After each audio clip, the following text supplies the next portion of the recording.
and we'll fill for a minute just in case for some reason OBS decides to not start recording. Because I've noticed here lately, every time that I say that, I get that as soon as the file starts as soon as I hit the button. But the one time I assume the file starts as soon as I hit the button will be the one time that it freaking didn't. Because that's how my luck works. Yes. Also, Amanda was right. Putting flavoring in this stolen not Sprite is way better.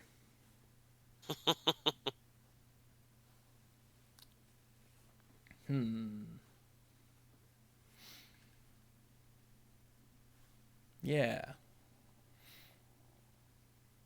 All right. That's almost a minute. That should be good, right? Yeah. Surely it would have started by now. So here we go.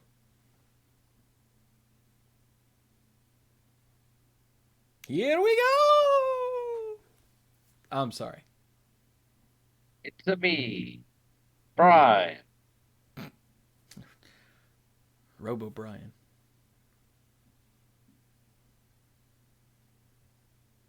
Ow, jam. Hello, everyone, and welcome to the Mana Pool. This is, as far as I can tell, episode 641 of the Mana Pool. And sorry there wasn't an episode last week. That was my fault. I was having some issues. Physiologically? Well, it's not like you did it on purpose. Yes, I totally did it on purpose. You know. But, yeah, we're back this week just in time, literally just in time, for Kamigawa previews to start, because they started today. Why they started on a Thursday? Okay, whatever. Weird. Haven't they been doing the videos on Thursdays lately? Have they? I try not to pay attention anymore. I think they do. Like, they gave us, like, a week of pretty pictures and story. And then lots of pretty pictures because the Discord was just alight with pretty pictures. People posting, hey, look at this. Oh, look at that. Oh, wow. And I admit, they are pretty. And then today I was like, so where are all the cards? And then the deluge started, and it never actually stopped. So, yeah. So that's what we're doing today. But first we should introduce ourselves, because it's been like forever since an actual episode of the Mana Pool. Like, this is our first actual episode of the year, right? I think we had a just chatting episode, but Yeah.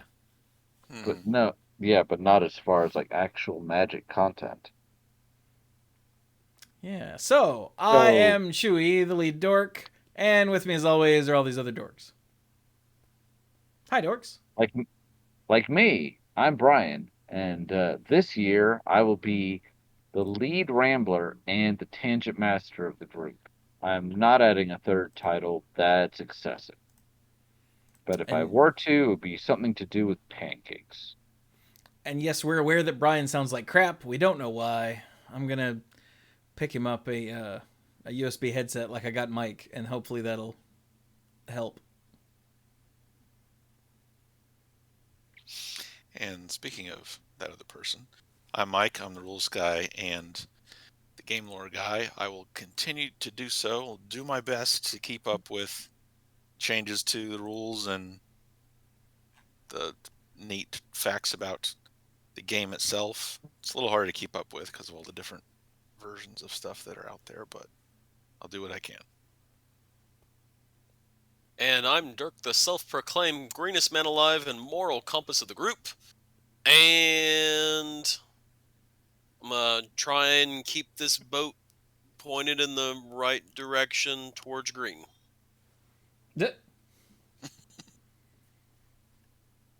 Yeah, what he said. So, I've lost the chat. Dang it, chat. Get back here. What's wrong with you? Why are you always leaving me? Okay, there we go. So, yes. By the way, you can listen to us live on Thursday nights on twitch.tv/themanapool. We try to start somewhere between 8 and 8:30 Eastern Time. So yeah, come listen to us live. Then you could be in the chat and be like, "Hey, dummy, you misread that," and we'll be like, "Oh, damn." Just like that. Don't do it just like that. That's rude. So yeah, You mean Kamigawa thinking- stuff. What? I was gonna say you can think that. Oh, they already think that though, so that's fine. Yeah. But so Kamigawa stuff actually started dropping last year. They gave us a few cards and some stuff, and we were like, we'll do it. We'll do it later. And later is now. Later apparently. is right now. Hey, it's your tomorrow. Hey. Right now. Come on, it's Van Halen. Anyway. So, should we start with the mechanics article, or should we hit up the 4 cards that are in the... Let's do that first. Let's do the 4 cards we got last year that are in the card image gallery. Okay.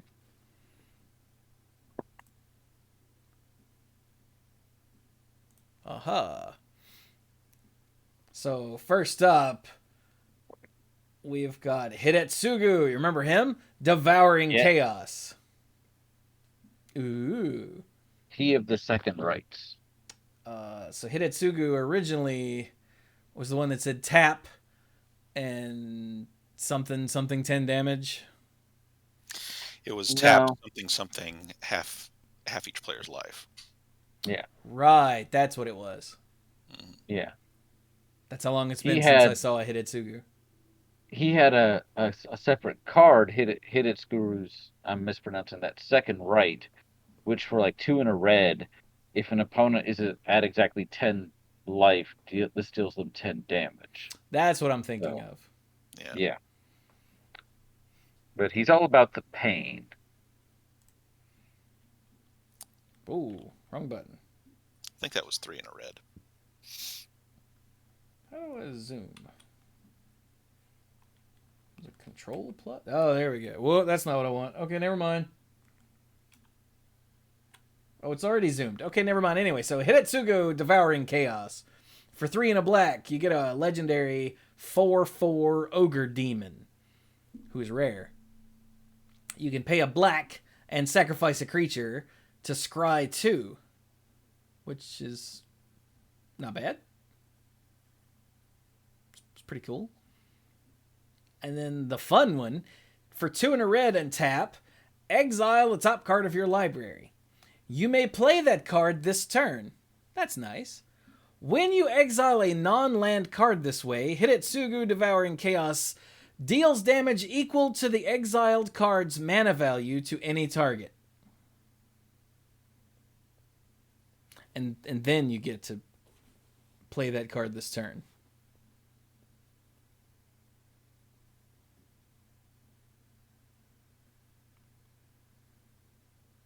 Am I still on the call? Hello? Oh, I'm not. I have no idea what's going on right now. I'm sorry. When I was zooming, I hit the shortcut for mute. Yes, deafen. could you hear us? No. I was just reading Hidetsugu Devouring Chaos, and I went, am I still on the call? Oh, wait, no, I'm an idiot. So I sneezed, and I was like, oh, I'm so sorry. I didn't hit the mute button. And at like exactly the same time, your icon had the little mute icon. And then Stark is talking in the chat about the card. So I'm like, he's clearly still talking. But we couldn't hear you. There is the text chat for just such an occasion to get my attention. I was literally in the process of typing, do you know you're muted? And then you unmuted. Chat could hear me, but you guys couldn't. So I read Hidetsugu. So what do we think of Hidetsugu? I think he's interesting. It's so I guess since last time he was an ogre that worshipped demons, and now he, is a demon. Oh, that's right. He was just an ogre last time. Mm-hmm. Yeah. How much time has passed? Do we know that? 1,200 years. Yeah, a long time. Jesus. like clarified on the stream. It's been 1,200 years. Gotcha. So yeah. But yeah, I like this card. I like this card quite a bit. It's an interesting one for Commander.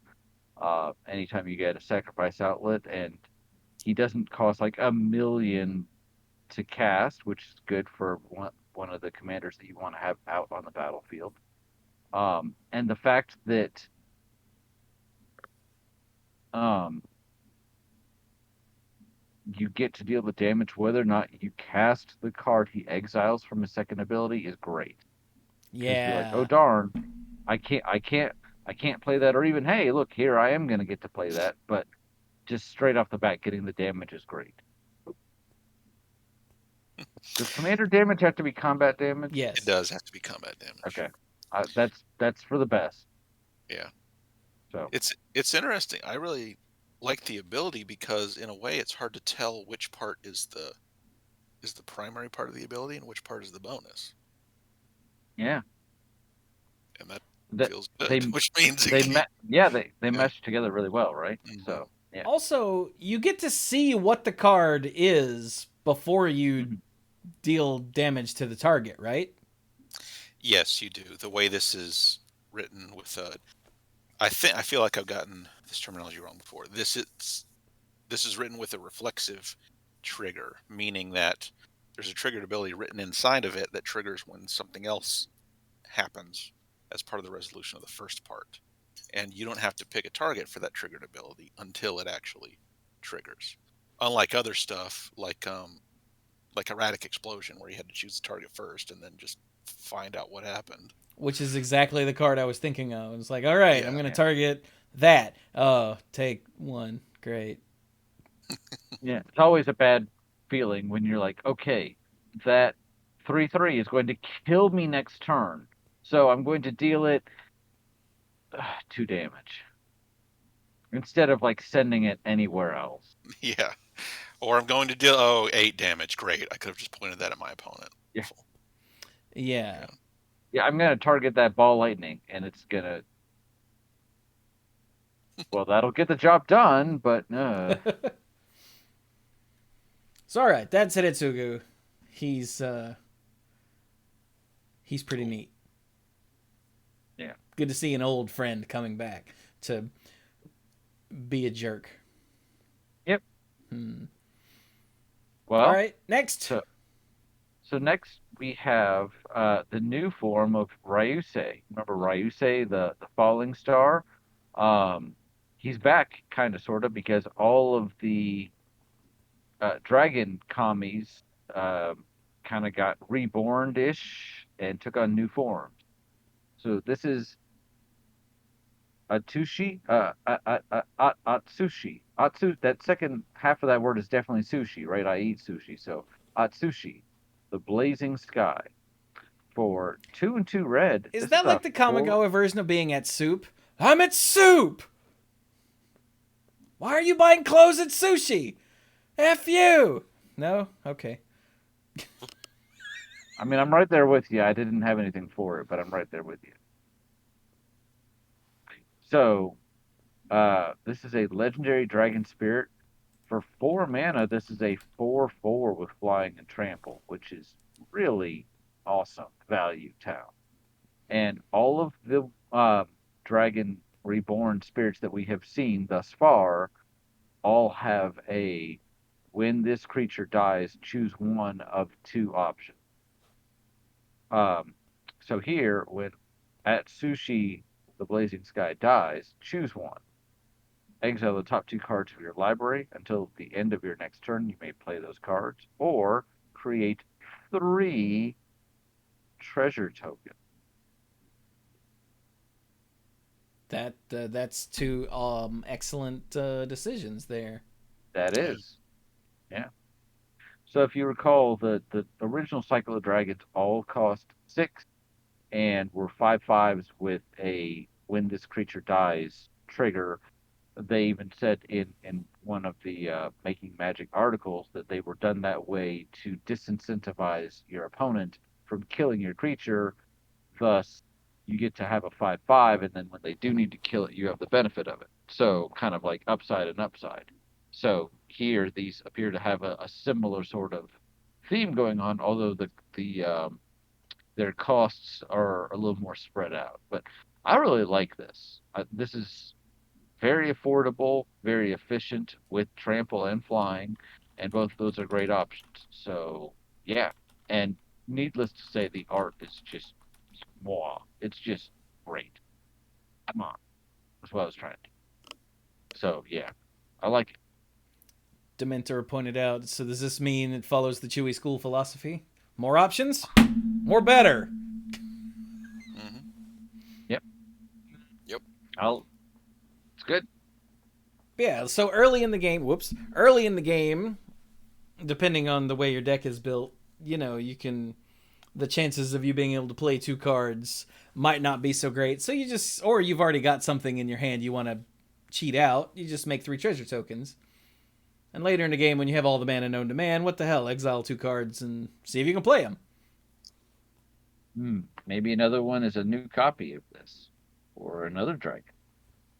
Dragon. Whatever, I struck rang out for a while. Oh, really? Sorry about You that. hit the table, yeah. Yeah, I hit the desk in front of me. I don't know why. Wait a minute. Yep. It did it again? Yeah. Yeah. Oh, it's okay. Sorry about that. I won't do that.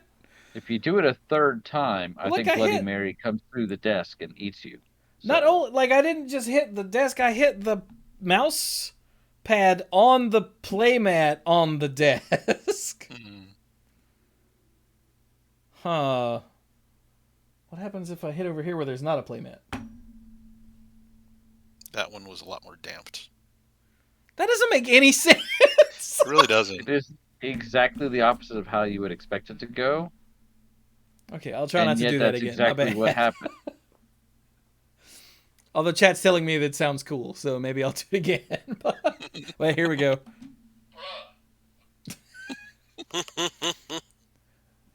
That's my new addition to the streams. This is the bra button. When something awesome or epic or stupid happens. Bruh. That's Mike's voice saying bruh, by the way, just in case you didn't know that. Which, why would you? The microphone on it is so crappy that you'd never be able to tell. I mean, once you said it, I hear it just fine. But Yeah, it only first took time I him didn't- like 4 tries to get me a good bruh for the button. Yeah, because I was trying for more of like a disappointed bruh, but it wasn't coming through right. Ah. Hey, I got to see Mike and Ashley last weekend. Yeah, we came over and played Oculus. Yeah, I got him to come over and try out the VR headset and play some Beat Saber, and it was pretty cool. Very cool. Yeah. But okay, it's more cards. So who wants the Planeswalker? I'll read the Planeswalker. Okay, you read the Planeswalker. All right. Kaito Shizuki is our legendary Planeswalker. Just costs 3, 1 a blue and a black, and starts on 3 loyalty. This has a non-loyalty ability. Starts off with, at the beginning of your end step, if Kaito Shizuki entered the battlefield this turn, he phases out. Okay. Yeah, so can protect himself for the first turn that he's out there. Oh, wait. Yeah, Yeah. it entered the battlefield this turn. Okay, my brain inserted Yeah. words that aren't there. Right, yeah. Mm-hmm. So, first loyalty ability, +1, draw a card, then discard a card unless you attacked this turn. You know, with blue and black being the original colors for ninjas. I'm getting that's the connection here. And next loyalty ability, -2, create a 1/1 blue ninja creature token with this creature can't be blocked. Well, there you have it. There's a definite ninja connection. And finally, the big one, -7. Ah, You get it. Huh? that's not a small number. No, 7. Yeah, starting on 3 especially. So this is going to be good. You get an emblem with Whenever a creature you control deals combat damage to a player, search your library for a blue or black creature card, put it onto the battlefield, then shuffle. Holy crap. Yeah, I mean, like, he's Yeah. the ninja planeswalker. Like, everything about this screams ninja, including the word ninja in the second line, second ability. For something like that, 7 feels like a bargain, but it's going to be difficult to get there. He's gonna Take be, a little while. and he's gonna be targeted. So, but yeah, it's really neat that on the first turn you can just put him down and then either use the +1 or the -2, and he's probably just fine to at least come back on your next turn. Mm-hmm. Yeah, Because he's, he's he's based. almost guaranteed to have 2 uses. Almost. Yeah, yeah, that's pretty good. Yeah. Yeah. And as a reminder, phasing means, the card's still there. It keeps all the counters that it had before and everything else, and everything that was attached to it. But the game treats it as if it wasn't there. And anything that's attached to it is going to phase out with it. So if this happened to have, like, an aura attached to it for some reason, that would also phase out when he phases out. And it would phase back in with him. But yeah, so he just does a little, shows up, has his one smoke bomb back in at the beginning of your next turn, and that's it. It just does it after he's entered the battlefield. Phasing back in does not count as entering the battlefield, so he won't phase out again after that. Yeah, the way that I've heard it described, my favorite way I've heard it described is you just put like a coffee mug over top of the card. Which Mycroft just said in the chat as I finished that sentence. Yeah, you just put a coffee cup over it. Everything that was on it is still on it. All the counters, all of the equipment or whatever. It's just nobody can see it. Is this we just put the little solid snake box over him? Yeah. And then when he's getting ready to come back, you make that sound, and What?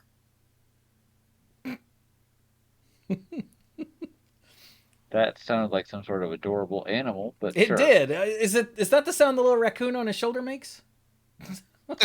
Yes, that must be it.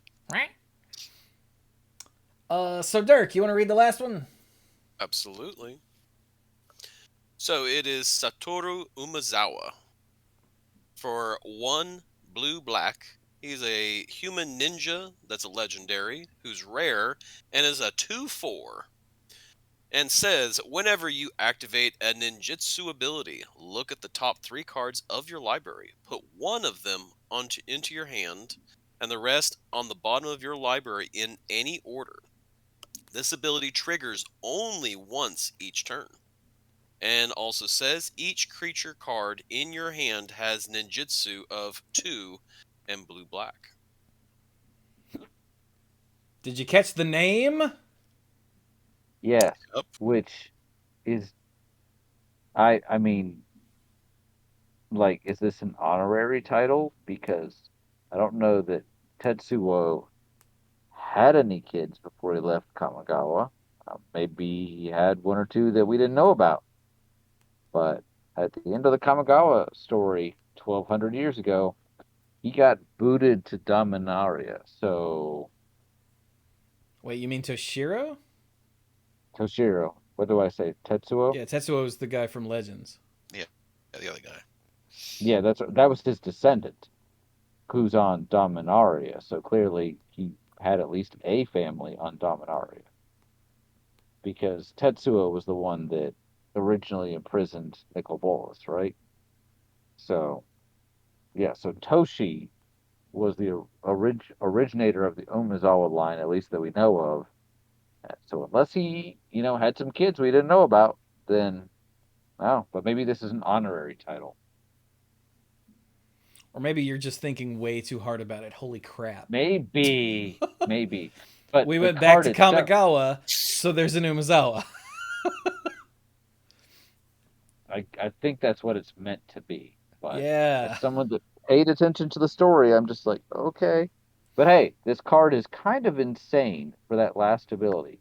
The first ability with, whenever you activate an ninjutsu ability, that's great. Don't get me wrong. That is That's really great. cool, but it pales in comparison.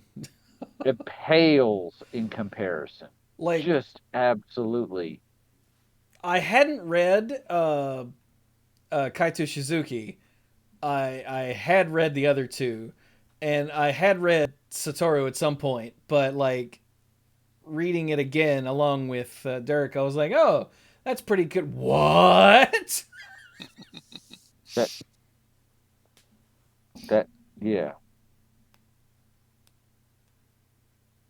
Yeah. I mean, every card in your hand. Like, I don't know. Progenitus. Progenitus is a ninja. Polar Kraken. Polar Kraken is a ninja. Sure. Uh, Oh, is it Tetsuko? Oh, I thought it was Tetsuo. Well, no, there was another in the Dominaria set. Oh, right. Too many Umazawas. I'd like Stark here pointed out that is Umezawa the Kamigawa Skywalker, where we just give that name to everyone for brand recognition. And Ah, maybe. that could be. The rise of Yeah. Umazawa, destined to be the worst of the new set. I mean, what? But yeah, I mean, the fact that you can literally every creature card in your hand, regardless of its cost, has the ninjutsu ability. Yes, you need to have an unblocked attacker to get it out, but if you're building the deck correctly, that's gonna happen. One of Kaito Shizuki's 1/1 ninjas pulls off its mask, and it's a Blightsteel Colossus. It's like, damn, that was a good mask. I had no idea it was you. And I would have gotten away with it, and I'm going to, because you're dead. Yeah. Yeah, the potential for abuse here is insane.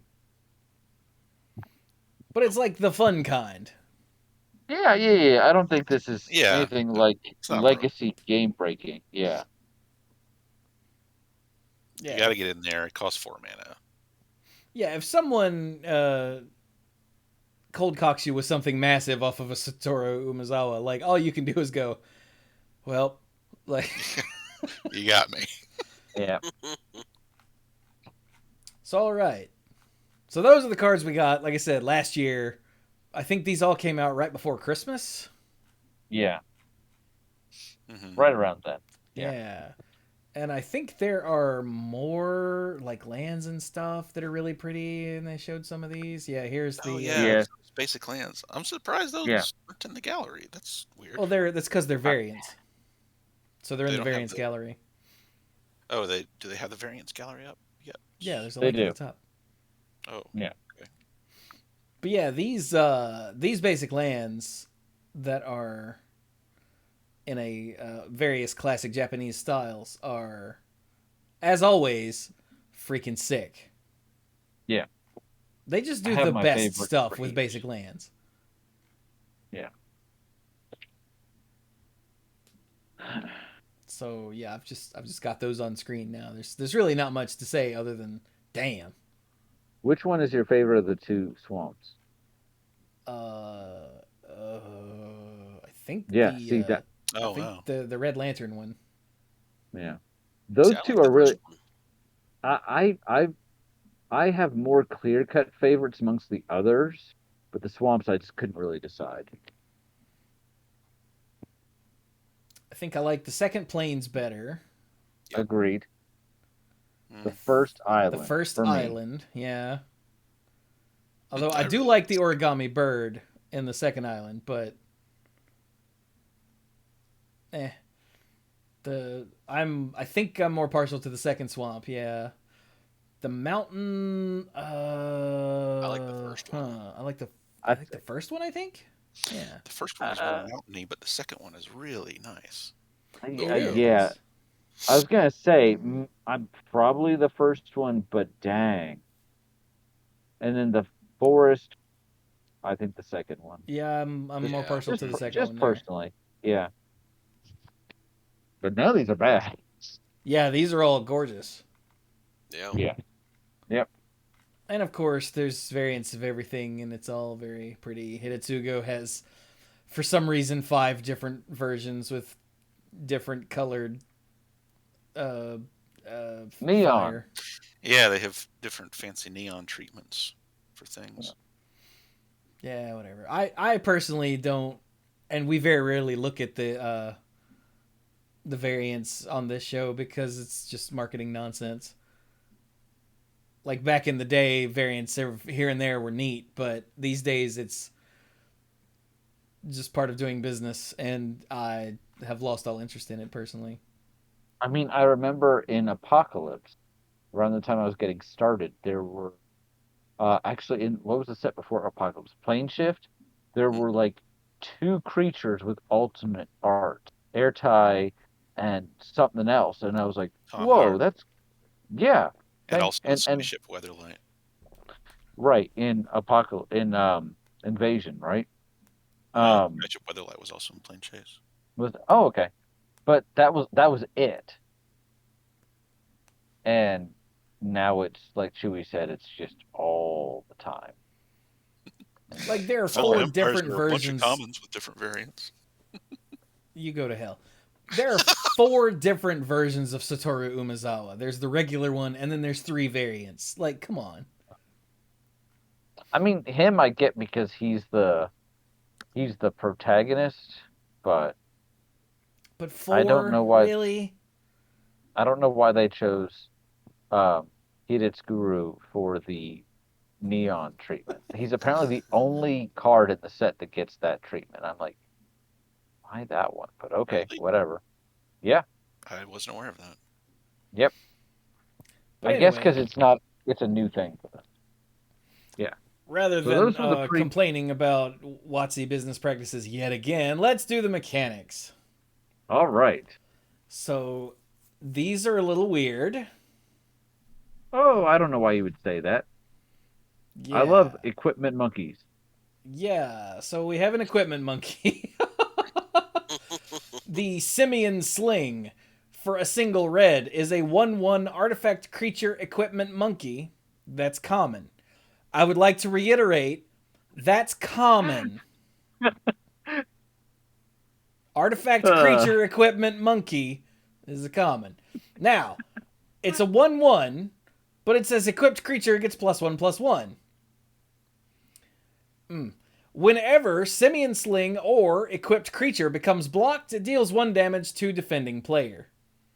Because the little monkey throws a little ball at whoever controls the creature, right? Mm-hmm. And then it has Reconfigure of 2. So for 2 mana, you can attach to target creature you control, because it's an equipment. It's not an equip cost, it's a reconfigure cost. Or you unattach from a creature. So, and reconfigure only is a sorcery. While attached, this isn't a creature. So it makes perfect sense. Like it's very easily grokkable. Either it's a creature that's standing there on its own, or you pay 2 and it reconfigures into a piece of equipment, which means now it's riding on your shoulder throwing balls at people. Yes. Or if you want to imagine it, you're just holding it in your hand and you're swinging it around. Please don't do that, though. There was, after equipment came out, probably either still within original Mirrodin block or definitely by Ravnica, there was some enchantment or sorcery, I think in red, that there was some convoluted way to like turn your creatures into artifacts, turn your artifacts into equipment for like a turn, and then pile them onto the red guy that when they come in, they get all the equipment on the board. And it was this weird, convoluted combo that was not very good, but you had the mental image of them picking up everybody in the room and swinging them around.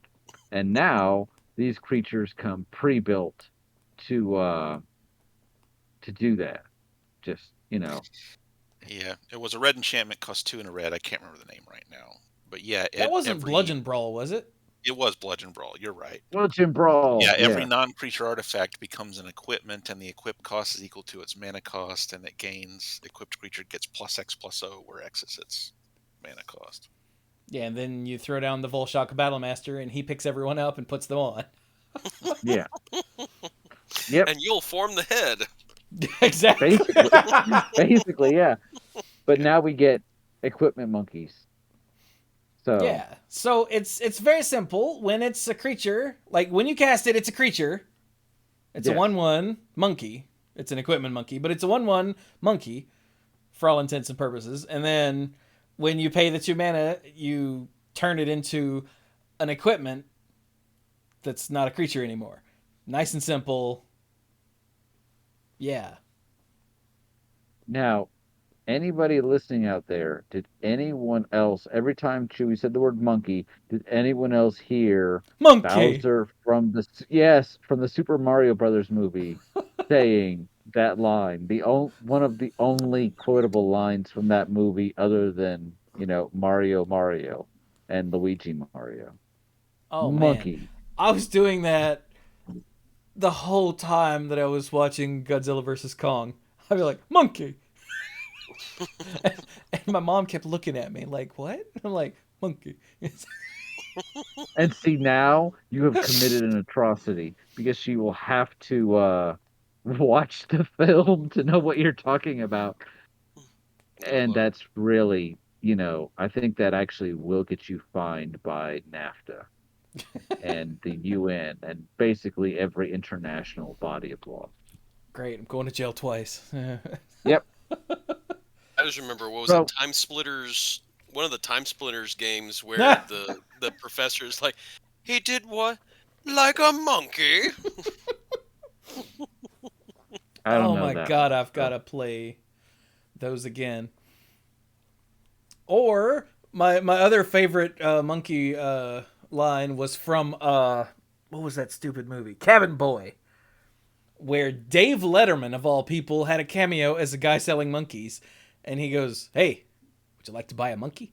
And it was just really funny because I was a big Letterman fan, still am, but I was a big Letterman fan at the time that movie came out. So seeing Dave Letterman in a movie saying, "Would you like to buy a monkey?" just made me so happy. He's still alive. Yeah. He's got a big old bushy beard now. He's scary. And old. Well, I knew the old part. But so that's reconfigured. That's reconfigured. It's nice and easy to understand. I'm sure that it's all kinds of god-awful rules headache.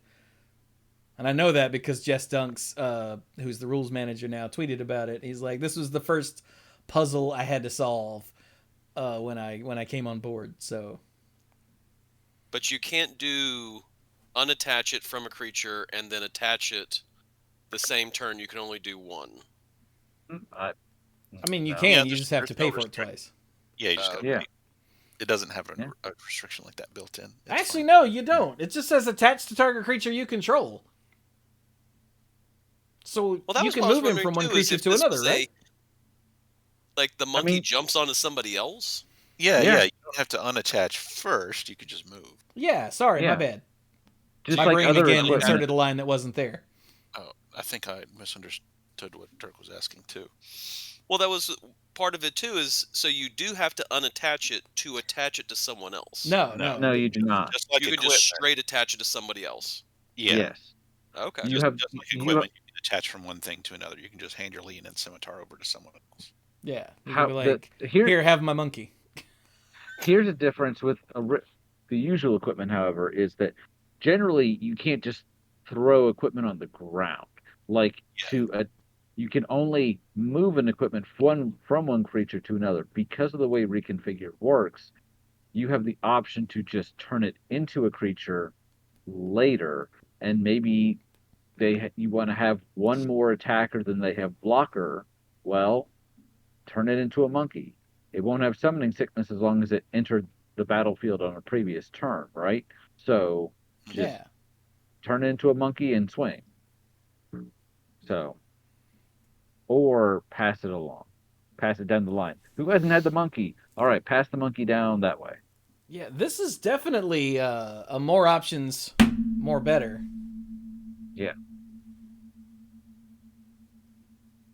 I really like the fact that, I didn't even occur to me. You could throw the monkey on the ground and let it attack by itself. Like,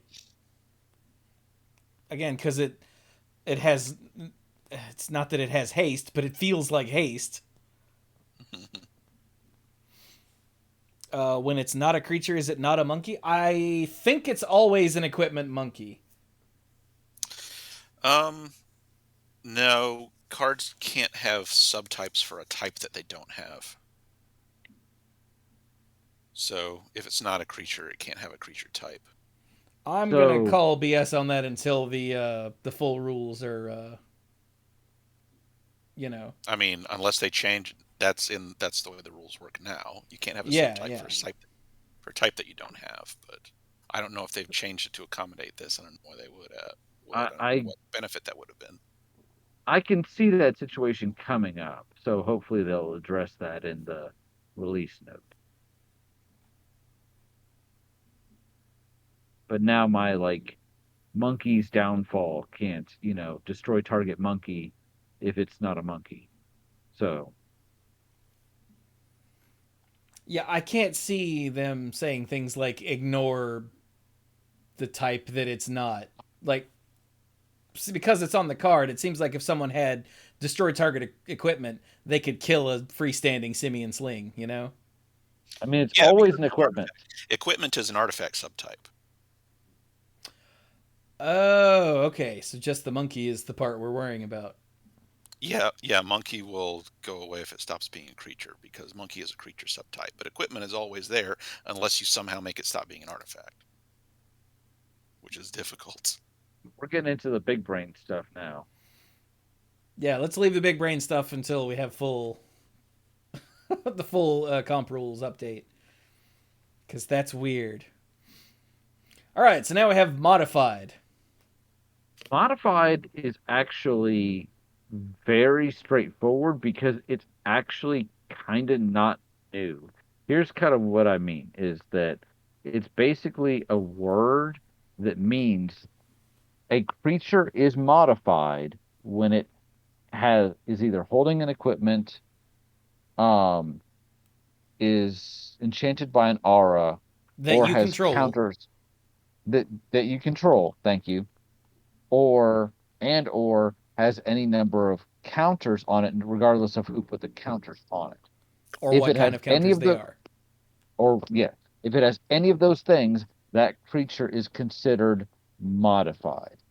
So, Yeah. and now in the set, they will have cards that care about your creatures being modified. As an example, Aki Ember Keeper for 1 and a red is a 2/1 enchantment creature, Goblin Warrior. We've got some enchantment creatures in the set, kind of like Theros. Whenever a non-token modified creature you control dies, create a 1/1 colorless spirit creature token. So basically, whenever a creature you control dies, if it's not a token, and if it was modified, meaning it was holding an equipment, it was enchanted by an aura you control, thank you, Chewie, or had any number of counters on it of any kind, then boom, you get a spirit token. Yeah, and the reason the you control is so important was brought up in the Discord earlier. This is why I emphasized it, is because if you pacify someone else's creature, they don't get to count it as modified. Right. Yeah. So what were you saying, Dirk? It said Arcbound makes a return. Yeah. There you go. But think of it this way: is they could almost have used the word buff versus debuff.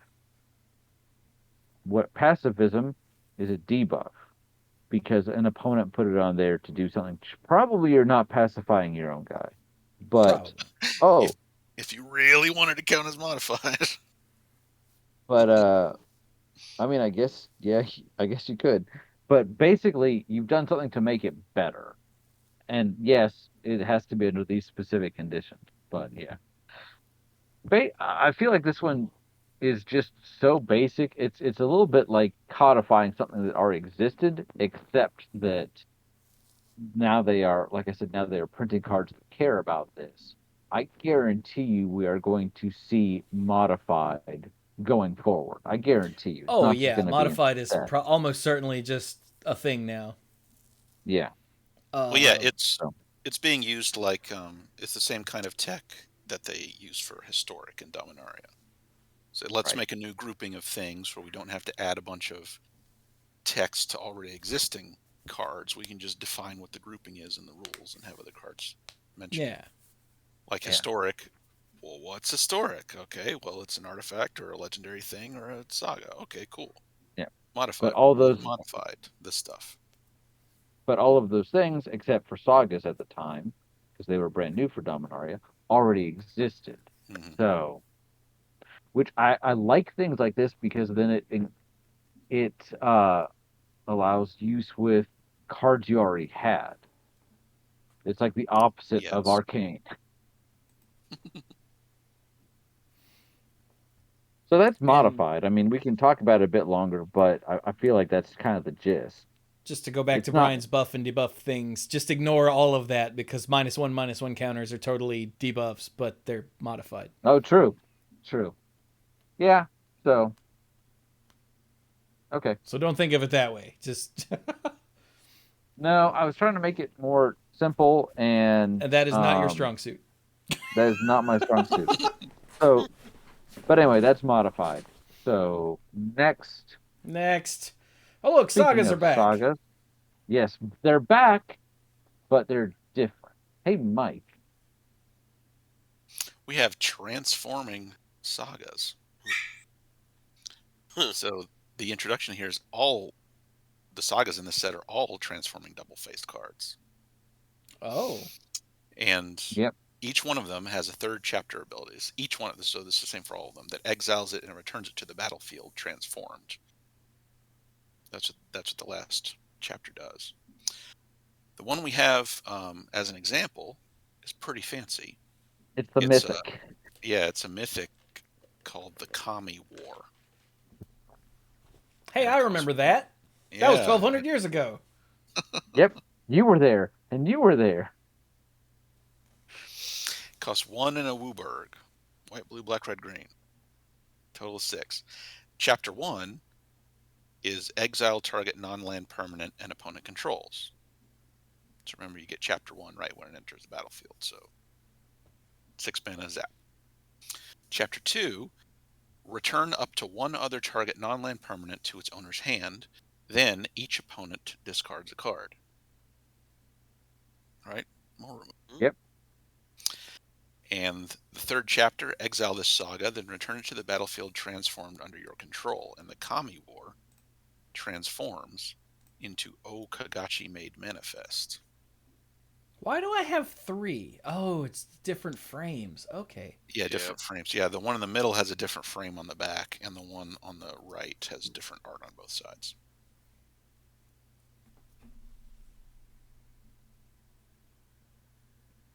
So what's on the back?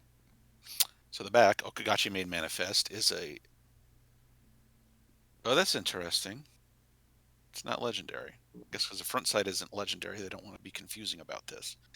So it's an enchantment creature, a dragon spirit, a 6/6 with flying and trample, that's all colors. And whenever Okagachi Made Manifest attacks, defending player chooses a non-land card in your graveyard. Return that card to your hand, and Okagachi gets +X+0 until end of turn, where X is the mana value of that card. Buh. Remember how they made an Okagachi card in a commander set, Chewy, and we were like, wow, this is underwhelming. It was kind of dull. Yeah. This is so much better.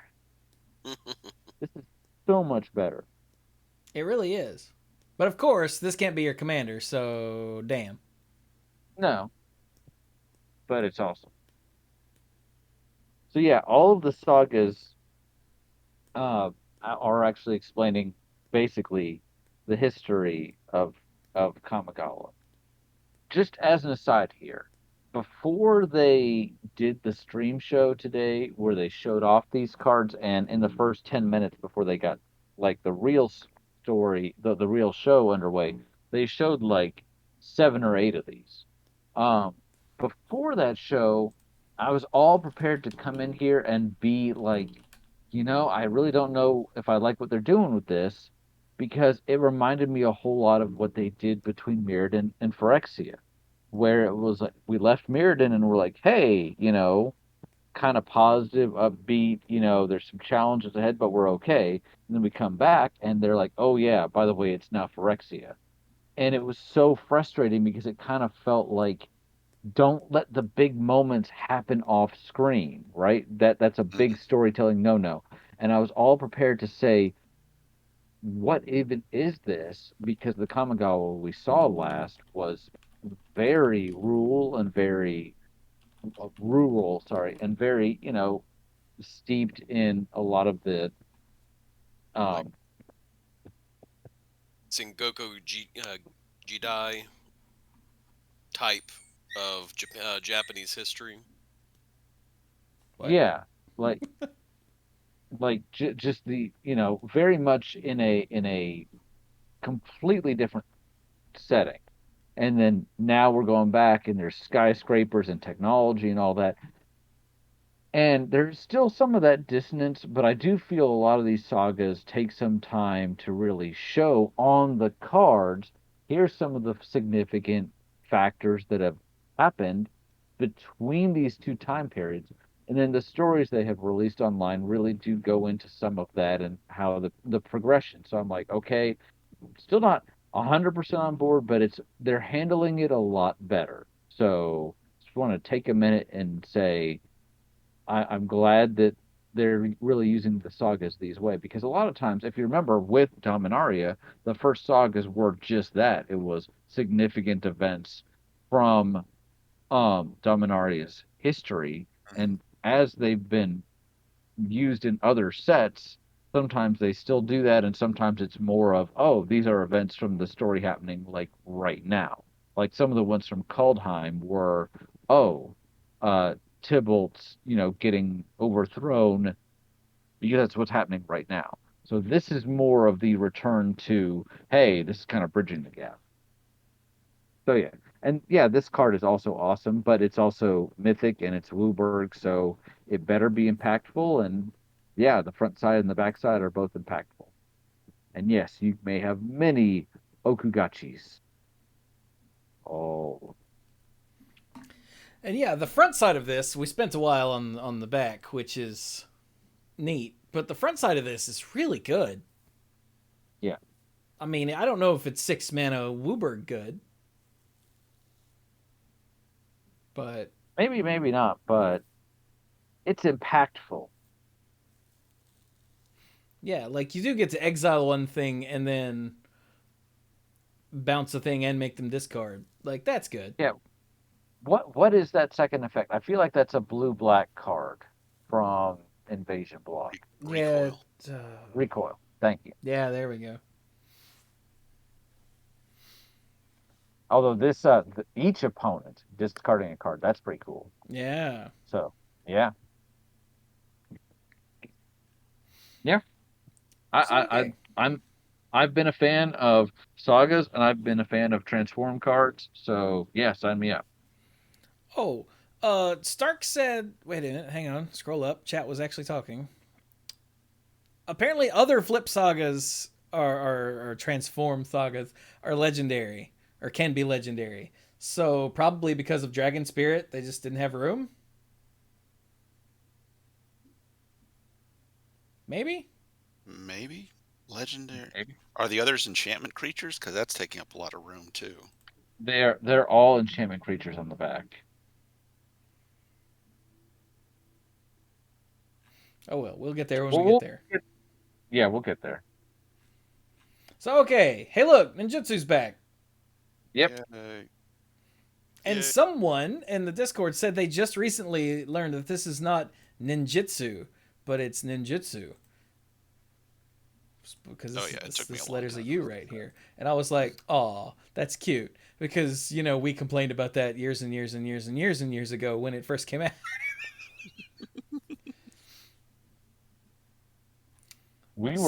Fun fact, Kamigawa came out in 2004. We are old, but even we were not doing a podcast at that time. It's true. We were playing, but we were not doing a podcast. But yeah. So yeah, ninjutsu's back, which ninjutsu is an alternate cost for playing a creature. We've already talked about it when you can pay the ninjutsu cost of the creature in your hand and bounce an unblocked attacker to your hand and put this card onto the battlefield tapped and attacking in its place. So it's gotcha. So like we've got Dokuchi Shadow Walker for 4 black. Black is a 5/5 ogre ninja. Nice and vanilla and common. But it's not really vanilla because it's got ninjutsu of 3 and a black. So if any of your creatures get through for 3 and a black, blam, you're punching them for 5 instead of whatever you were going to punch them for. So yeah. Nice and simple.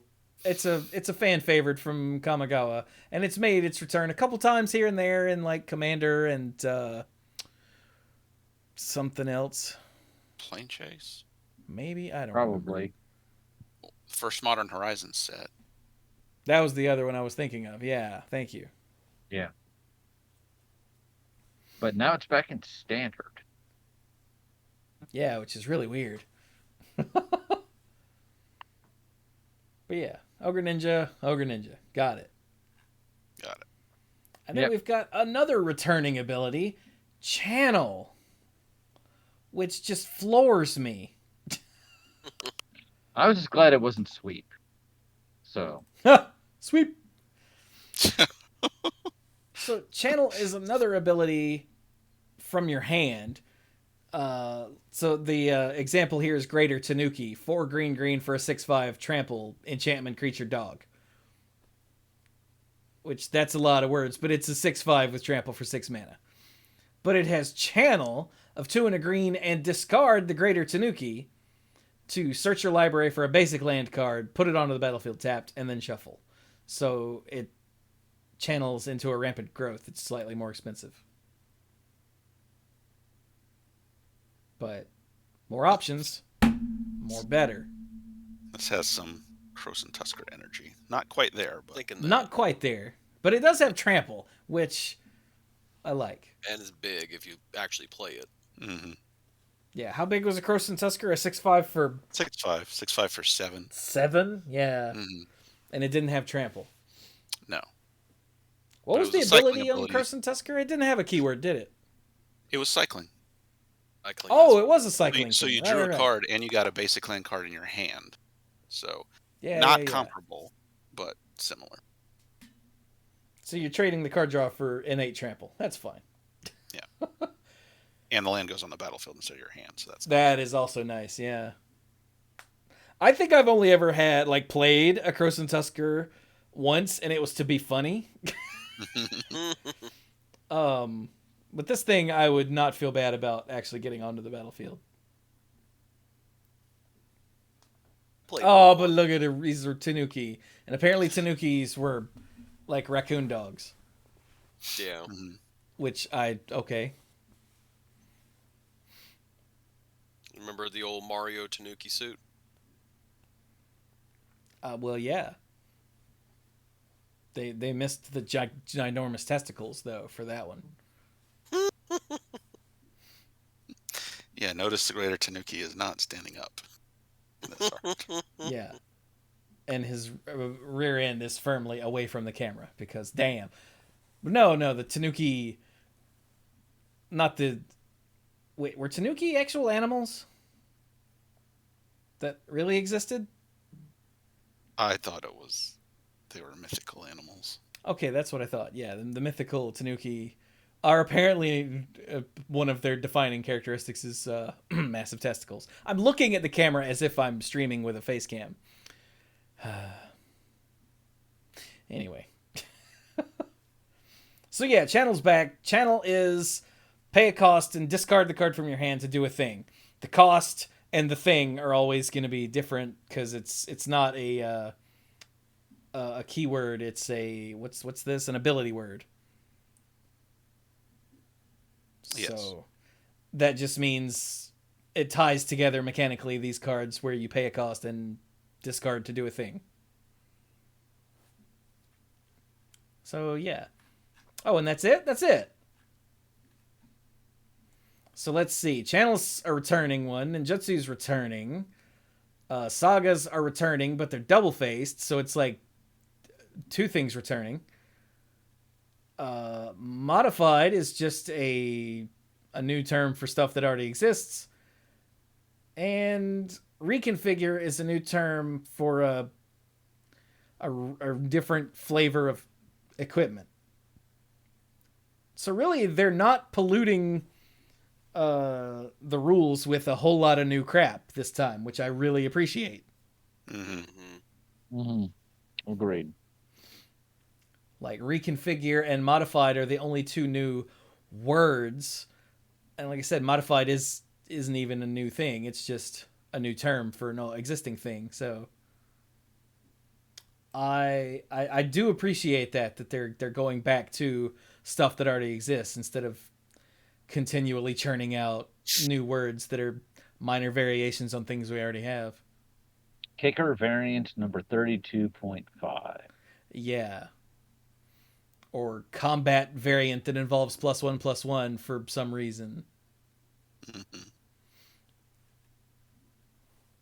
So, now, you may or may not be aware of this, dear listeners and viewers, but there were some unofficial leaks of a bunch of cards a while back, and the card image gallery, as you can see, doesn't update for all the cards that were revealed today until tomorrow.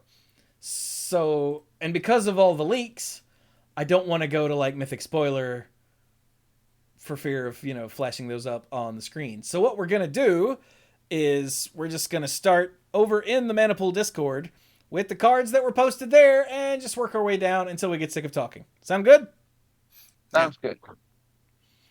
So the dorks have a link to the first card, which 14 posted earlier.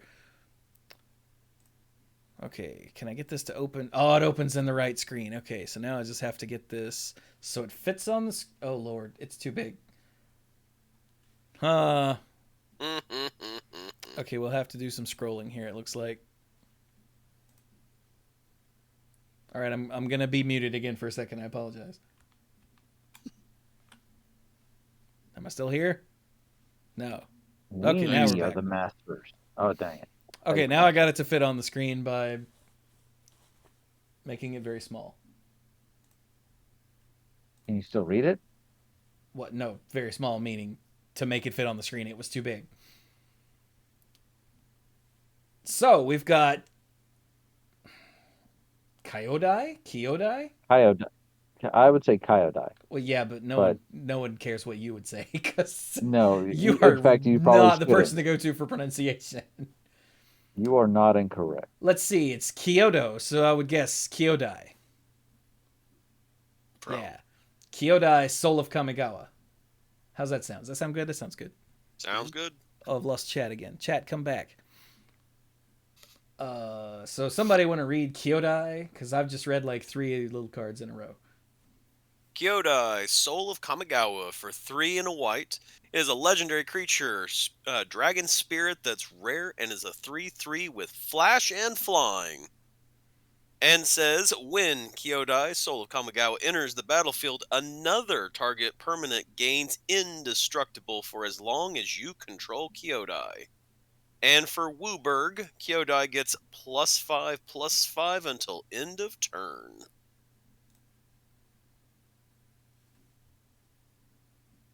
Yep. Cool. That sounds like fun. This is in the story, I guess this is a kami that is linked to the emperor of Kamigawa, and they have a symbiotic sort of relationship. Um, and I guess forms as some sort of like ambassador with the Commie world. It's not fleshed out entirely, but I think that's the basic idea. So, which is why you have this when this comes in, pick your emperor, and they are indestructible. It has a relationship almost like Kanda and that which was taken, Ah. except actually like chose to do this instead of that which was taken being, well, taken against its will. So,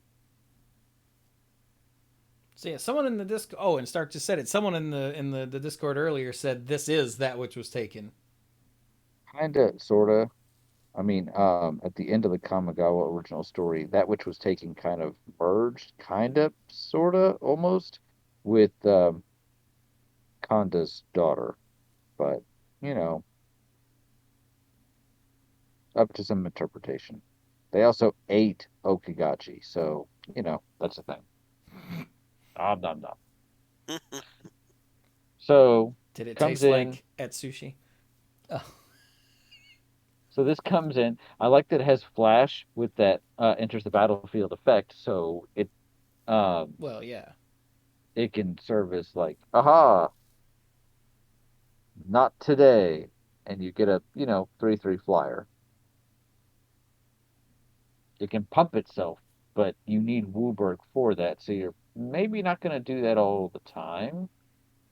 Yeah, like the chat. Stark in the chat was just complaining that the Wooburg ability is completely kind of pointless. It's just there to make a Wooburg commander. And like I get the flavor reasons for it, but on a card it's really kind of lame. I mean, now you have an 8/8 flyer. Eh. Has flying. I still like combat damage. I don't know. I don't know when that became super passe. Nerd. But like I like the rest of the card, but I think the Wooburg +5/+5 is a little awkward and it seems kind of shoehorned in on it. It's a little more, to me, it's fine. It's like if I get there, great, sure. Yeah. I'm not Like I'm I not think they opposed to put it. that there because it's the soul of Kamigawa, so they're like, it should probably be Mhm. Wooburg. But we don't want to make it Wooburg because we wanted an ability we wanted people to play it because it's really Yeah, good. So they were like, yeah. throw a Wooburg ability on it that does what? I don't know, pumps it or something. How much? A lot. Like Wooburg is 1, 2, 3, 4, 5 +5. Sold. Next card. Yeah.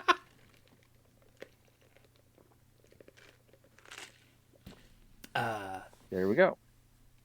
so yeah, Kyodai is neat. I love the art. What the freaking okay. Well, the kami are very not abstract, but very ethereal in that not only do they have the physical form, but like so a lantern kami may not only look like a lantern, but might have little candles floating around it. So I guess because this represents so many different aspects of Kamigawa, it also, Is a yeah, I mess. don't know. Yeah, pretty much. Surreal. Thank you, Stark. All right, so next card is a bit of a spoiler, kind of, sorta. I I guess. mean, yeah, but Yeah, only if, I mean, I don't think it's like hanging at the edge of your seat kind of spoiler. yeah. So here we go. It's the Wanderer, Yes. but it's the Wandering Emperor. Ooh. So in the story, uh, our main character, what's his name? Mike. What's the blue black planeswalker? Uh, I forget. Kato. Saito? That's not right. Uh, I've closed the tab and I've forgotten. I'm sorry. That's okay. I've The got ninja another guy, one. Kaito Shizuki. Kaito, uh, was a young man who lived at the palace, and he befriended the emperor kind of by accident, but they grew up kind of together. And then 10 years before the start of this story, she vanishes. And all he knows is that a dude with a metal arm, we don't know who that is, haha, he sees him like running around in the emperor's chamber, and he gets away and he can't catch up to him. And so he sets off on this quest to like prove that the emperor was taken and that this metal armed guy was involved. And along the way, his own spark ignites, and now he can search the multiverse. And it turns out the emperor, actually during the struggle with the one armed man, wait, that's the fugitive. Sorry, the metal armed man. Her own spark ignited because she was also a planeswalker. Because usually, like, planeswalkers are one in every 10 million or so, but here you had two that were living together. So, okay. And her own spark ignited, but it was like destabilized, which is why, as the Wanderer, she can't focus hard enough to stay in one plane for terribly long. So here she is, and she's back. And this is an incredible card. Like, this is nuts. So the Wandering Emperor, for 2 and 2 white, comes in as a legendary planeswalker, doesn't actually say their name. Just says legendary planeswalker. You notice that? Wait, did the original Wanderer have a type? No, that was I part of didn't. the mystery. I didn't think so. Yeah, Okay. yeah. But even now that we know who she is, it's still comes in with 3 loyalty, has flash, and as long as the Wandering Emperor entered the battlefield this turn, you may activate her loyalty abilities any time you could cast an instant. Her loyalty abilities: +1, put a +1/+1 counter on up to 1 target creature. It gains first strike until end of turn. -1 loyalty, create a 2/2 white samurai creature token with vigilance. And -2 loyalty, exile target tapped creature. You gain 2 life. While this card is in standard, combat is going to change.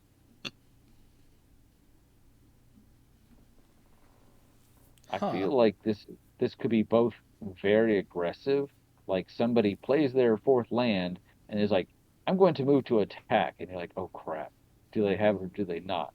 Because then blocking becomes very difficult with that first ability. But then also when you're attacking them, it reminds me a little bit of that there was that removal spell for 2 and 2 white, exile all attacking creatures back from the pirate one. And Hmm. that also changed how people attacked for 2 years. Do you attack into this mana, knowing that, oh, your biggest guy might just, get exiled? And again, that first ability, giving a +1/+1 counter and first strike, is fairly impactful. I feel like, is this the most fun card? I don't know, because as a Johnny player, I'm like, it's very straightforward, but I'm not always the best at reading and evaluating spike cards. But this feels like all the value from combat. If you're not getting a lot out of combat, maybe not as impactful, but it can go well for aggressive decks, and it can also work fairly well for control decks, just as a way to like flash out some removal and then turn around and make it do without costing you another card. So I don't know. What do you guys think?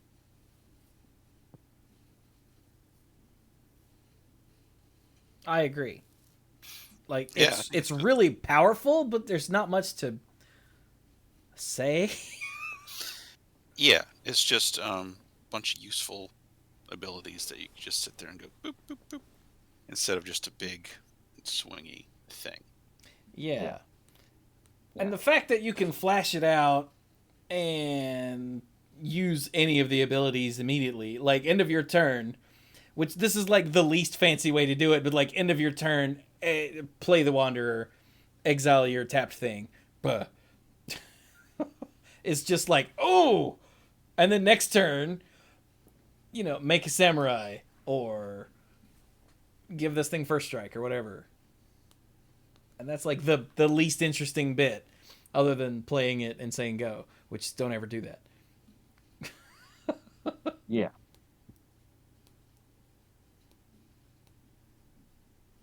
But yeah. Oh, like Stark said, you should play this card when it would be tactically beneficial to do so. Exactly. Mm-hmm. All right, next. Oh, hey, look. The metal-armed man. Who could it be? Luke Skywalker. Wait, no. I think we already said it's Blightsteel Colossus under the mask, right? Oh, yeah. Holy crap, I forgot. You were going to say Luke Skywalker, weren't you? I Don't did you say mean Luke Skywalker. Luke Umezawa?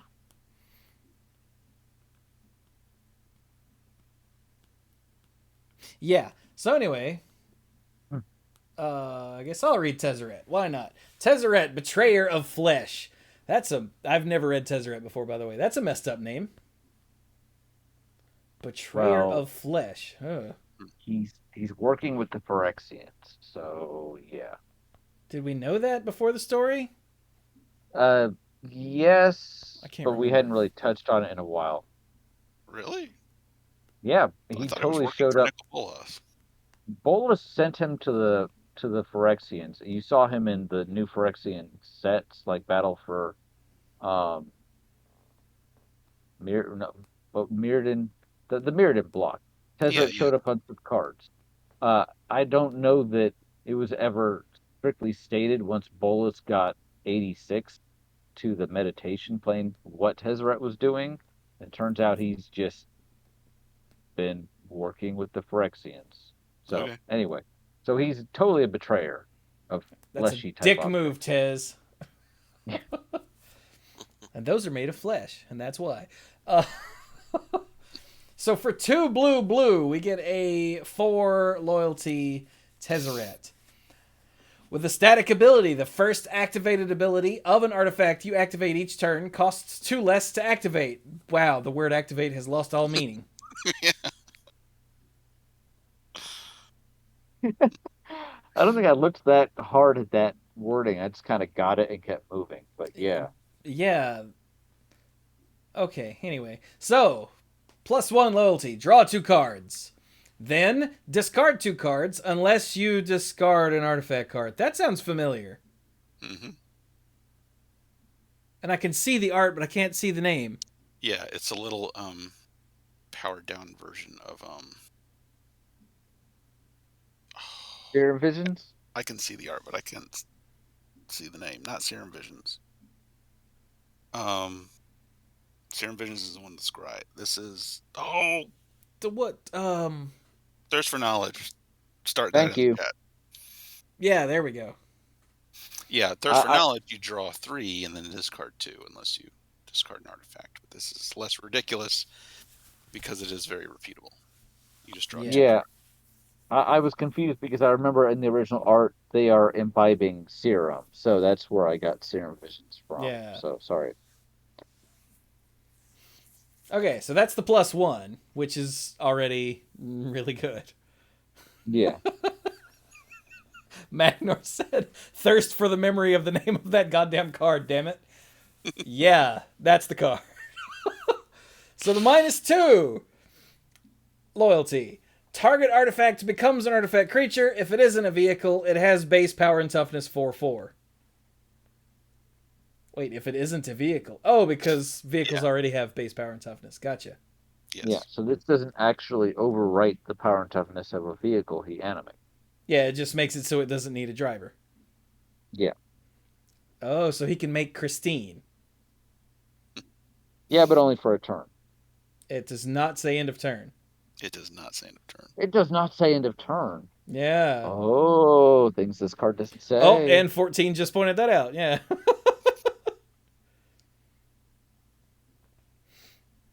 Yeah. This is not an end of turn. It's just, hey, that thing wakes up and walks around and starts punching people.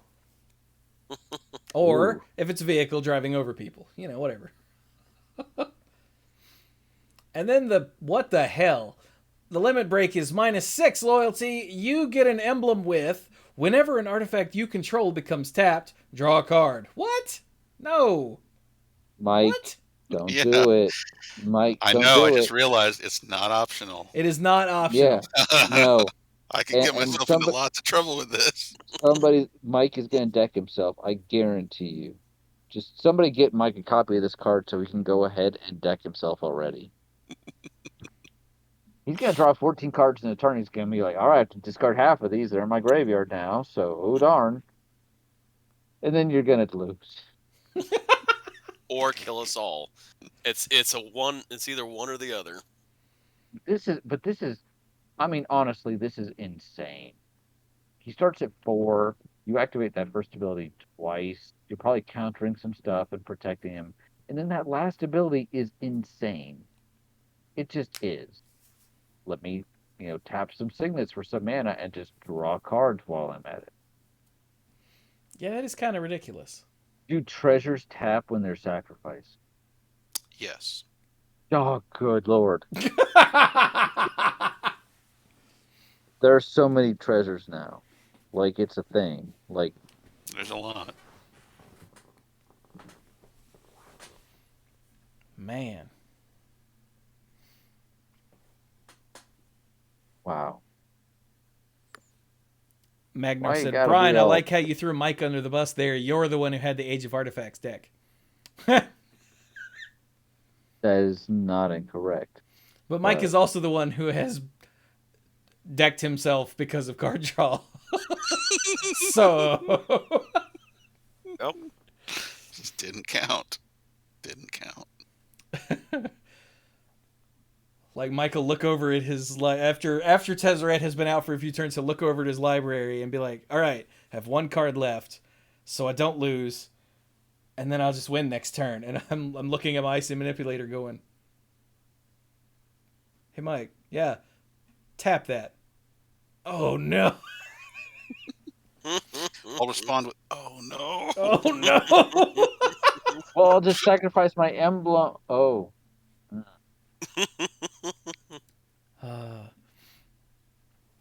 All right. Let's do a couple more cards. There were a crap load of cards revealed today, but we're not going to get through very many. So Yeah.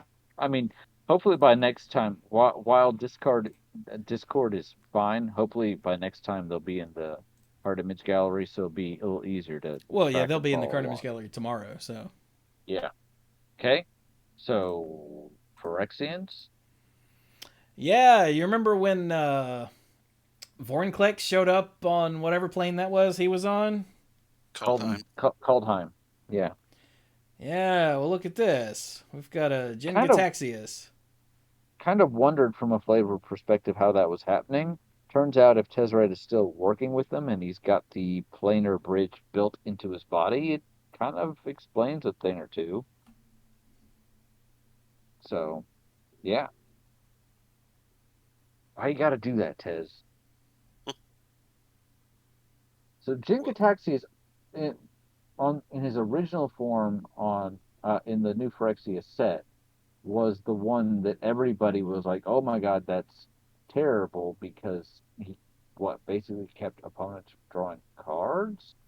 No, I set their hand size, max hand size to 0. Okay, yeah. So, well, that. But he was stupid expensive. So, what's he do this time?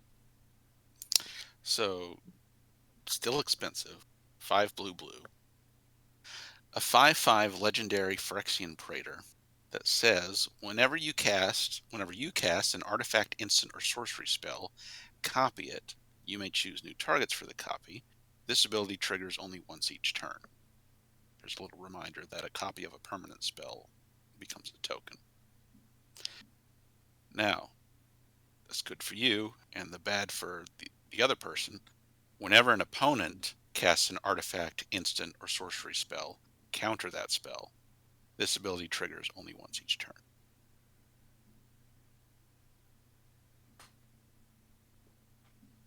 Yeah, that's neat. It is.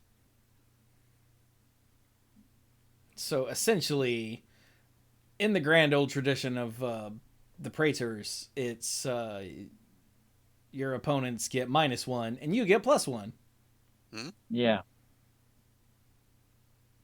But in this case, it's whatever. If it's an instant, sorcery, or artifact, whatever you play first will be countered.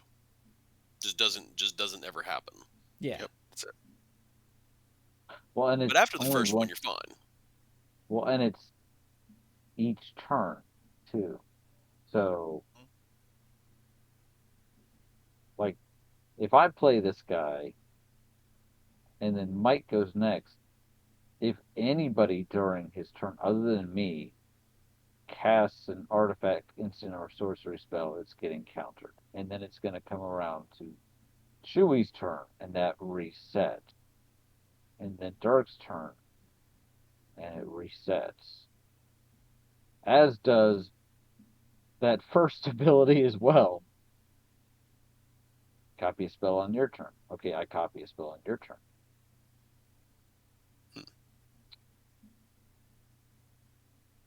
Yeah. I feel like this is either not going to do a whole lot or it's going to be extremely obnoxious. I have a feeling there's just going to be some way of cheating him in. There always is. Oh, there always is. Make some treasure. It's like, why am I going to Ninja spend to him 7 on out. something I can cheat in? Does he look like a ninja to you? Because he kind of looks like a ninja to me. I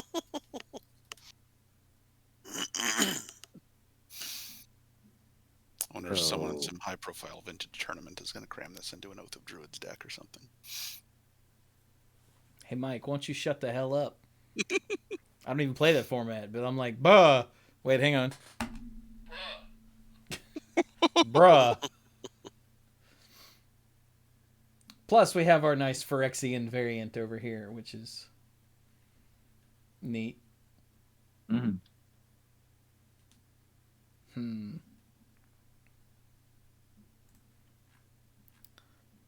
Okay, hang on. There's one more card we have to do before Splinter? before we stop for the night. Scroll down until you see one in under a spoiler tag. Oh, I thought we were going to talk about Splinter. Okay. Nah, Splinter can wait. It's getting late for you guys, and we should probably, stop soon. Isn't it, right? We should be stopping soon? Yeah, it's close to 10 o'clock. So Yeah. I haven't seen this one yet. I know about it because of the story. This was not revealed during the stream. So when was this revealed? Someone, like a bunch of people had reveals today. Okay. The reveal stream was just what WotC did. I have very mixed feelings about this. Mostly negative. But I haven't read the card yet. Yeah, so this is spoilers again. Tamio completed Sage, completed in the Ferexian sense, which I really hate that word.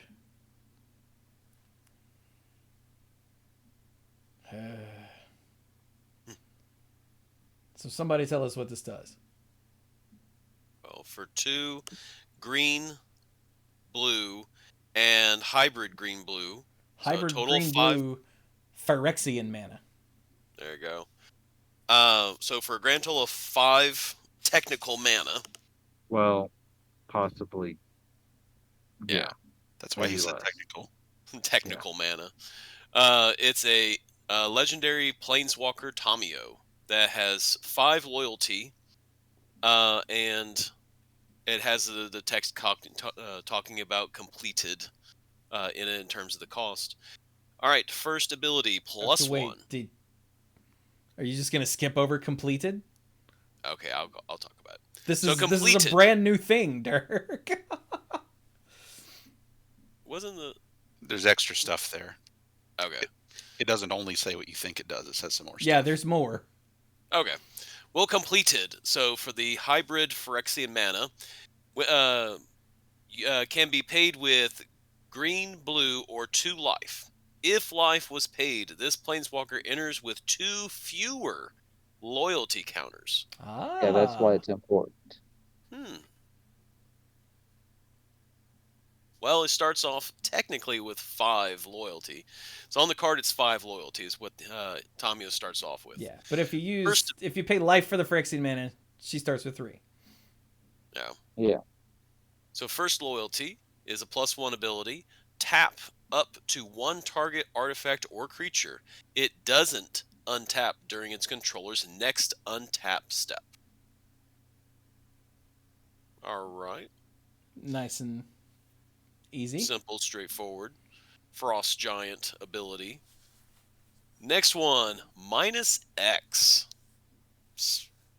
Interesting way to start things or do the middle ability. Exile target non-land permanent card with mana value X from your graveyard. Create a token that's a copy of that card. That's cool. Were you about to say with mana value X, where X is its converted mana cost or something like that? I'm sure in my head that answer was yes. But with mana value X from your graveyard, yeah. All right, so that's interesting. All right, so she locks things down, and she sort of kind of reanimates. Kind of. In a weird way. Yeah. All right, last ability is a -7. Create Tamio's Notebook, a legendary colorless artifact token with spells you cast cost 2 generic less to cast, and tap, draw a card. Jesus. That's real big. Yeah. Jesus. And you can make more than one of these. Yes. Well, Although they're legendary. it's legendary. Oh, that is true. Never mind. You could do it, but Yeah, I was about to say, oh my gosh, if you could Free make to more than show one off. of these things, and if it wasn't legendary, that would be stupid. But yes, legendary, that's very important. Although, if this was to be a similar legendary deck, look out for the random card that says legendary abilities fall off your cards or something. Oh, there's one of those in the set too. It's called Mirror Box, I think. oh neat. Sure, we'll get to it next time. Yeah, it's like Mirror Gallery, but better. Yeah, this is really disappointing that they got to Tamio. I don't like this. That is the thing I've heard most people say. I'm not a fan.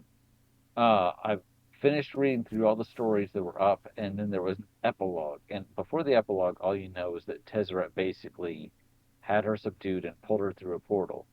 And our new protagonist, whose name I can't remember to save my life, was like, I'll go after her. I promise. He even found a kid that she has taken in. And he's like, I'll go get your mom back. And he's like, maybe when I'm older, I'll go with you. And he's like, maybe someday, kid. Ha ha ha.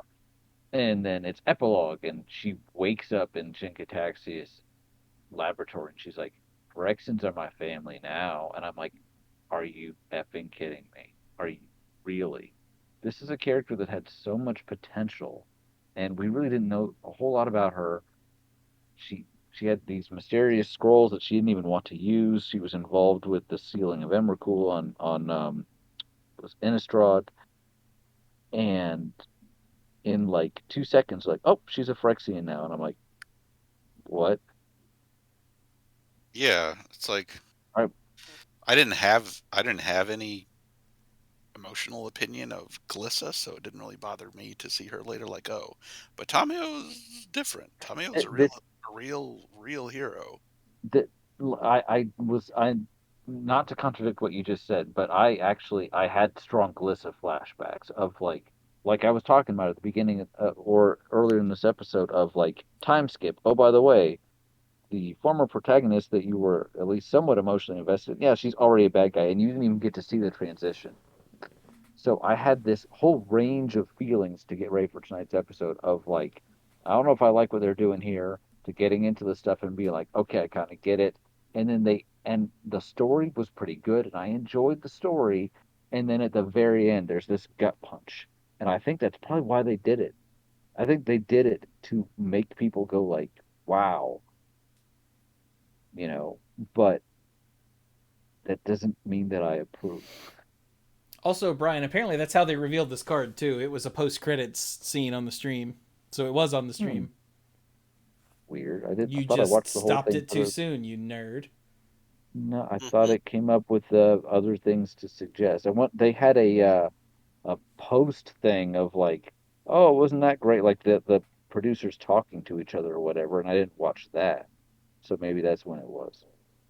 But uh, I, I want to think about the card, but I really don't approve of the story beat like at all. So, or approve sounds, but that sounds like gatekeeping. People like what they're gonna like. This did not resonate with me. Yeah, that seems to be the overwhelming response. Is everyone's like, "Oh, they got Tamio. That sucks." And me, who has absolutely no feelings for Tamio at all, is like, "All right, I'm a heartless bastard." Should send And this I mean, card like, to Bill and see if his head explode. and me, like Chewy, like Mike said, this is somebody that people were invested in. They could have very easily done this with like a character they introduced in the set. They could have done it to Kaitso or anybody, but they chose to do it with someone that we have seen over X years.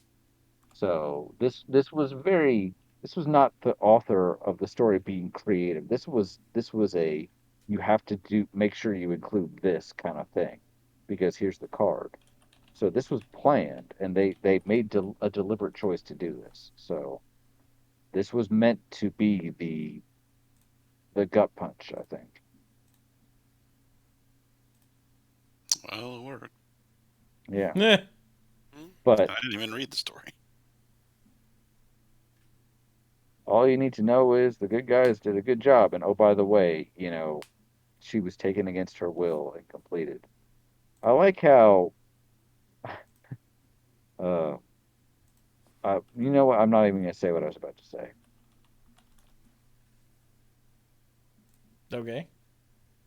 What he Yeah, said. it was not very well. It was not a very well formed opinion, so I'm gonna leave it alone.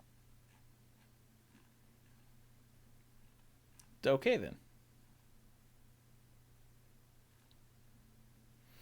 So should we stop there? Let's stop there. Okay, Yeah, We've we'll hit talk a about nice, Splinter next time. we've hit a nice emotional crash. So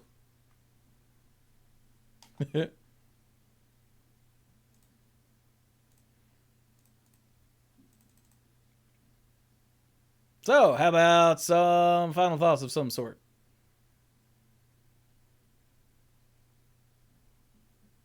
I'm I'm. processing. Go ahead, Brian. Oh, I because I hadn't seen the card before. I guess I'm still.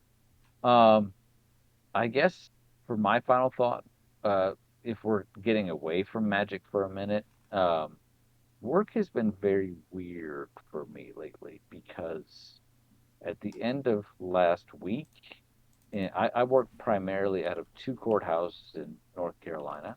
One of the ones that I am at the most often, actually, a water pipe burst and flooded the building. So, yeah, court over there was canceled this week. I don't know that there's been an official announcement for next week, but I think they're doing it on a week by week basis. But it would, I would be shocked if it was not canceled for at least a couple weeks. Because here's the thing, in this same courthouse, this same situation, not exactly this pipe, but a different pipe burst at the end of 2020, December 2020, beginning of 2021. And the courts, especially the Superior Court on the top floor, was canceled for several weeks, several weeks.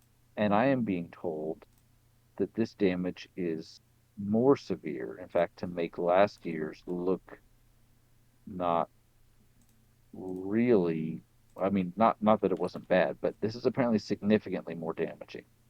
So, I mean, on the one hand, I've been able to, for the last week, concentrate more on the other courthouse, so it's made my schedule more uh more simple, a little easier instead of having to run back and forth between the two. On the other hand, all this means for those other cases is they're just going to get pushed down the road and they're still going to need to be resolved, except now we don't know when. Hmm. So it's been a weird week. And of course, this was just as the snow was melting and we were getting back into a regular schedule. So it's like, oh, this burst. So, and I'm like, again, really? So, otherwise, doing okay. Hopefully getting better internet soon. So, yay. But that's pretty much it for me between personal and work stuff. Oh, hey, Mycroft just resubbed, and I can't find the chat. There it is. For the 3rd month. Yay! Thanks. That's it for me. Okay. Other dorks? Well, for my final thought, we started the new semester at school. Not really much to say so far. Well, it's just the start of a new semester. I don't know. It's been really weird because we had a week off because of snow. And I feel like it's just a little sluggish getting started with the semester so far. I mean, given the free week off, yeah, I can see where that would throw you for a loop. Well, we had 2 days to finish up exams, and then so Monday and Tuesday we finished up exams, and then Wednesday we started the new semester. So there wasn't all right, let's get ourselves ready and in the mindset of the new semester. We all just jumped right into where we're starting the new semester. And so it really, for me, has felt like it's like I don't have a sure footing in the new semester just yet. I know what I'm doing. Everything's ready to go. I'm just still trying to, I guess, get traction on getting started with the new semester. I guess is the best way of describing it.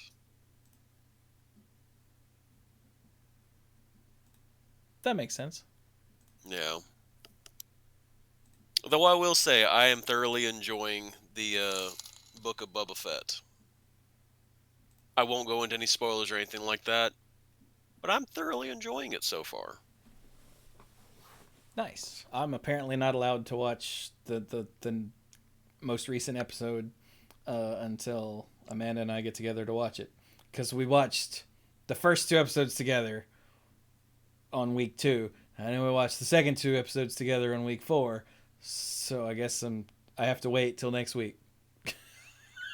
Okay. I enjoyed the first 4 though. Do we know how many episodes this one is? Is it going to be 8? 7. 7.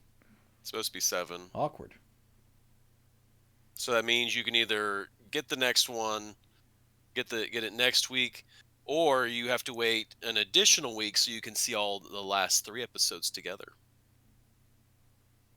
I'm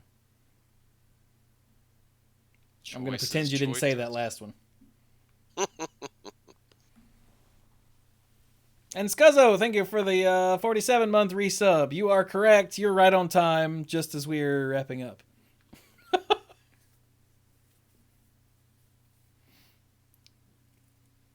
So is that it for you, Zerk?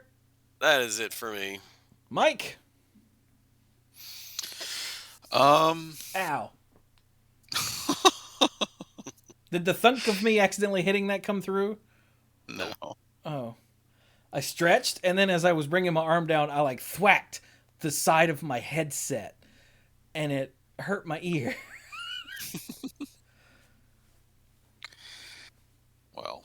ow is an apt description of the rest of what's been going on with me lately. But whatever.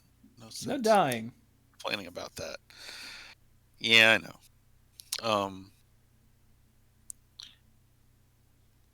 I'm thinking more about Neon Dynasty. I'm glad that they've decided to explore something that's not just different than the usual, swords and sorcery setting, but something very different. Yeah, there's still a lot of magic in the tech here, but the cyberpunk setting is really neat to explore. It's interesting to see the different takes on things when you have in that high-tech setting. Kaladesh had some of that, in the steampunk way, and that was awesome. And now we have this other view of what happens when a magical society also becomes a technological society. It's really cool. Yeah, still disappointed about Tamio. That's rough. I mean, I don't, if they picked someone else, depending on who it was, it would have felt different.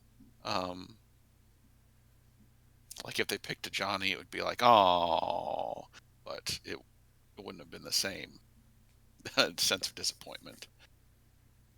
See, a Johnny would have bothered me more because that's yet another mono white planeswalker. Mono white planeswalkers just don't do well. Tell the Wanderer to watch your head. That's a good point. We must protect the Johnny at all costs. Yeah. They stick their necks out and just get them chopped. But yeah, it's cool. I'm interested to see some more of the channel stuff. I know there's probably not going to be a ton of it because you wouldn't want too many weird. Having a ton of channel stuff would just make limited too weird and confusing, and you don't have no idea what's going on. But it'll be cool to see some more of those things. It's neat to see more sagas. I scrolled a little bit through the rest of the chat, and people had posted some common sagas. That's interesting. Yeah. But it's good they all turn into creatures at the end, so at least they're affecting the board. The ones with less impactful chapter effects. You still get something on the board there. We didn't cover it, but I think even though I love the Wooburg one, my favorite saga is an uncommon, so we'll definitely hit that next time. Oh, cool. Yeah. But yeah, looking forward to seeing more about this, talking more about this, and maybe someday soon I might even go back and get a little more caught up on the story. I think I was caught up through Kaldheim, but then stuff happened, and I'm just like, maybe I did read Strixhaven's story. I don't remember. I'll have to go back and see, because I think they have them collected more or less in easy to find places now. I believe they do. Okay, cool.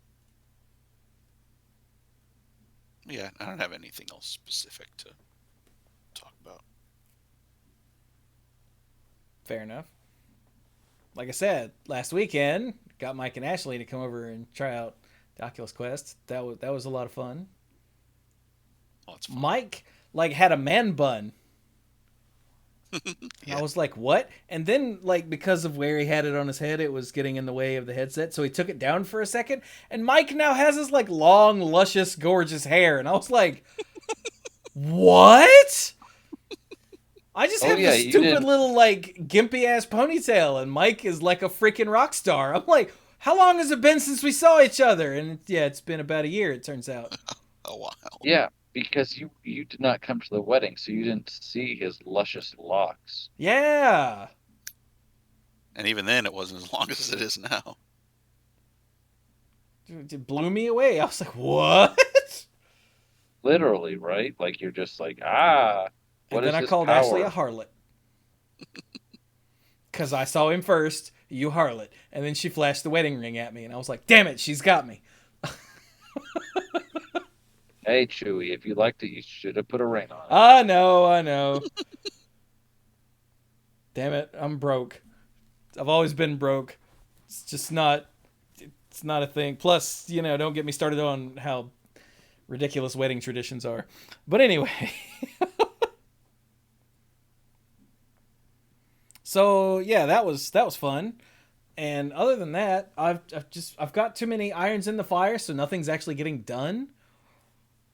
I did post some odds and ends, and I've got a couple more of those that are ready to be listened through. I've also been working on the next Eternal Darkness video, the last Eternal Darkness video, which is so long, so I'm having to do it in pieces. And then today I worked some on the I called it Snowed In with Bill and Clues. It was me and Bill and Clues got together on stream, I think, the Sunday when Bill and I were snowed in. And we did a nice long just chatting stream. So I started working on that today. And I've still been working on the script for the freaking Legend of Zelda cartoon. I can't find the tone I want. This is something I'm going to talk about in the Deep End channel in the Discord. I don't know what tone I want for this video. I need to figure out what people are expecting from me for a tone. Because, I could go ranty or, goofy or very serious and just informative or something. But nothing feels right as I'm typing it out and then end up deleting it all and going, ah! So, yeah. That's what's going on there is Roadblock. Because it's the first one, and so I'm trying to figure out how to do it, and then the ones after that, will flow more easily once I find my voice, but I'm having trouble finding my freaking voice. Because I've never done that sort of thing before, don't you know? Video essay and whatnot. I feel so pretentious just saying that. Yes, I make video essays on YouTube. Yeah. Peasant. Anyway. Do I have anything else going on? I play a lot of, well, not a lot, but I've been playing in the Quest a lot. Because it's exercise, so I can wake up in the morning and make my smoothie, and then I usually come back here, put on the headset, and do some zombie shooting, and then do some Beat Sabering, and then I'm sweating, so then I stop. As Mike will tell you, Beat Saber gets intense quickly. Oh, yeah. Very. I did my first song on Expert, Mike. Oh, cool. It was one of the Escape, one of the early songs. So okay. It was about the same as, one of the Linkin Park songs on Hard. So it wasn't so bad at all. But yeah. Should I do some like when I do that daytime workout, should I stream that? Is that a thing anyone's interested in? Beat Saber and zombie shooting or whatever else? Obviously I'll be doing VR streams of actual VR games whenever I get around to that. Super Hot or Resident Evil or whatever. Half-Life Alyx is on sale for half price right now. Half price is still $30. If anyone has played Half-Life Alyx, please let me know if it's worth it at $30. Because most VR games aren't games, full-on games. And something tells me Alyx isn't, so it's not worth the $60. But $30? Is it worth that? Someone let me know out there. Help a brother out. But hey, let's not forget to go to patreon.com/themanapool and sign up to become a lifeguard. And it's been so long since I did this, I almost forgot. I have to thank the Mythic Lifeguards in, this order. So thank you to Violet Moon, Timu Helisaru, Stan, Scuzzo, PJ McMullen, Gothic Man, Mr. Dr. Lewis, Long Luscious Haired Beardy Man, Kim Ho, Casey, John Parker, Jason Kaus, Jason Doan, Jake Jansons, Connor Kennedy, Cody Buckowing, Andrew Hunt, ALK Alters, Al, and the Beast Father, Aaron Goodwine. That was pitiful. Al, there we go. It caught me at like a weird point in my breathing, so it came out as Al. That guy. So yes, thank you to all of our Mythic lifeguards and all of the lifeguards at every tier. I quite literally could not do this without you. Ooh.